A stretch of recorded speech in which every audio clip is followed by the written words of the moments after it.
दानियाल चौधरी साहब, आपकी जानिब आऊँगा। इमरान खान साहब ने अब ये कह दिया है कि सितंबर के महीने में फाइनल कॉल देने जा रहे हैं, तो इस कॉल के जवाब में आप लोगों की क्या तैयारी है? और इमरान खान साहब जितना प्रेशर डाल रहे हैं, कुछ प्रेशर आपको भी महसूस हो रहा है और कुछ मामला तय हो सकते हैं आपके ख्याल में?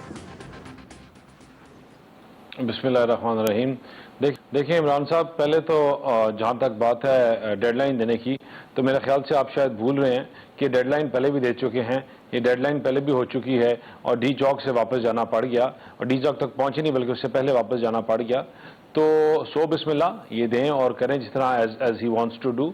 लेकिन ये क्यों देना चाह रहे हैं कॉल, ये समझना ज़रूरी है, क्योंकि इनके सीने में दिल नहीं धड़कता। और अगर इनके सीने में दिल धड़कता होता अपने मुल्क के लिए, अपने अवाम के लिए, तो आज ये ऐसी बातें ना करते जब आपका आधा 1/3 of the country is under water, जब आपका मुल्क जो है तबाही की तरफ गामजन है, जहां जिस बंदे के 2 बच्चे थे वो सैलाब में बह गए हैं, उसकी दुनिया खत्म है, उसके लिए यही क़यामत है। जिसके पास 2 मवेशी थे, उसके मवेशी के जरिए मुआश वो निकल गई। आज जब दुनिया अपनी सियासत, अपनी चीजों को पीछे रख के पाकिस्तान के सैलाब की बात कर रही है, पाकिस्तान को रीबिल्डिंग द नेशन की बात कर रही है, कह रही है कि पाकिस्तान दुनिया में सबसे बड़ा अफेक्टी है क्लाइमेट चेंज का, वो कहती है रीबिल्डिंग ऑफ पाकिस्तान, वहां हम आज भी मुक्के दिखा रहे हैं, वहां आज भी हम आंखें दिखा रहे हैं, वहां हम आज भी किसी को गद्दार का सर्टिफिकेट दे रहे हैं और किसी को मुहब्बे वतन का दे रहे हैं, वहां हम आज भी बाई इलेक्शन की बात कर रहे हैं और रो पुकार और चीखे मार रहे हैं। लेकिन शायद क्या कि पाकिस्तान के मसले और मसाइल इससे बड़े नहीं है? क्या इस मुल्क के मसले इससे बड़े नहीं है कि आज भी हम तकरीरी वो पहले होनी चाहिए, बाद में होनी चाहिए? आज इनका काम था कि इनको एक एक इलाके में जाना चाहिए। ये केपी के पंजाब का हेलीकॉप्टर जो सैलाब इलाकों में इस्तेमाल होना चाहिए, उसको अपने जलसों के लिए इस्तेमाल कर रहे हैं। ये अपने फंड्स, ये वही लोग हैं जो IMF की डील खराब करना चाह रहे थे। तो इट्स वेरी अनफॉर्चुनेट कि मुल्क किस तरफ जा रहा है और इनकी सियासत का अंदाज है। खान साहब तो कहते हैं सारे मसाइल जो कि आपने भी गिनवाए हैं, पाकिस्तान से बड़ी है, इस मुल्क से बड़ी है। उस डूबते हुए मरते हुए बच्चे के लिए इलेक्शन क्या मायने रखता है? जिसकी गंदुम सारी पूरे साल की पैदावार बह गई है, उसके लिए इलेक्शन क्या मानी रखता है? जिसके पास खाने के लिए रोटी नहीं आज रात के लिए, उसके लिए इलेक्शन क्या मानी रखता है? यार मुझे आप बात बताएं कि सबसे बड़ा प्रॉब्लम नहीं है कि उनको रीस्टेट करना।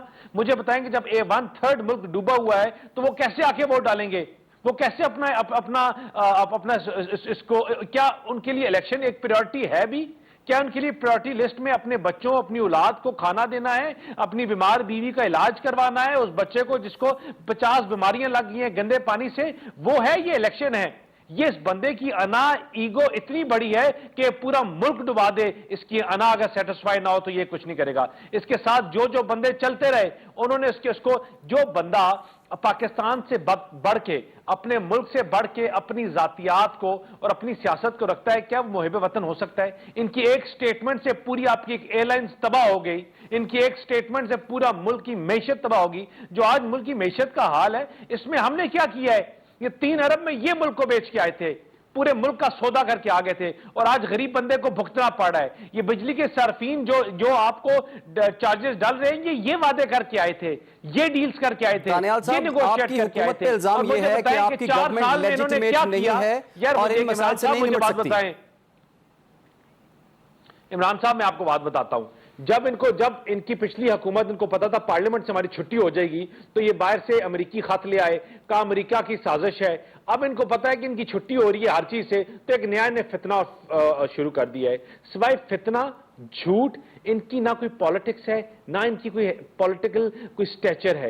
ये सिवाय गद्दारी का तगमा देने के लिए, मुल्क को तोड़ने के लिए, मुल्क में डिवाइड रख के लाने के बगैर, दे have no say, they have no political value and they have no political sense. I think as of right now the world is getting together to help Pakistan, to support the country. और इस चीज में, इस मुश्किल time में, इनको अपनी भावों, बहनों, बच्चों के निशाना कंधे से कंधा मिला के खड़ा होना चाहिए। उनकी हिम्मत बननी चाहिए, ना कि उनको कमजोर करें और एक दूसरे पर लान तान करें। ठीक हो गया।